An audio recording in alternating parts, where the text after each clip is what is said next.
তো গাইস, প্রথমে ভিডিওটি দেখো, তারপর এই ভিডিওর ফানি কমেন্ট পড়বো।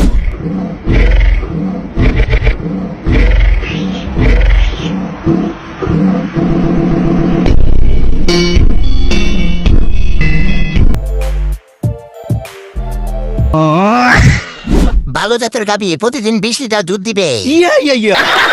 বিশাল বড় সুড়ঙ্গ, এত বড় সুড়ঙ্গের মধ্যে টাইটানিক জাহাজ ঢুকে যাবে।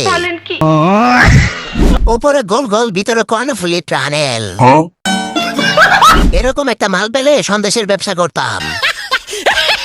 আফ্রিকায় পাঠাতে হবে, সেখানে ভরপুর পুষ্টি পাবে। ঠিক বলেছো। মনে হয় ভাবি আমাদের ডিনারে দাওয়াত দিতেছে। একে যদি পেতাম তাহলে নাবিতে মিষ্টি রেখে খেতাম। মনটা চাইতেছে তারে কুত্তা দিয়ে সেবা দেওয়াইতে। 12 হাত ছাড়িয়ে থাকার পরও জেনারে পেট দেখা যায়, নিজ্ঞাত 12 বাতারি। এসব দেখতে দেখতে শরীরে মা ক্লান্ত, তাই গিটার বাজিয়ে করি নিজের মন শান্ত।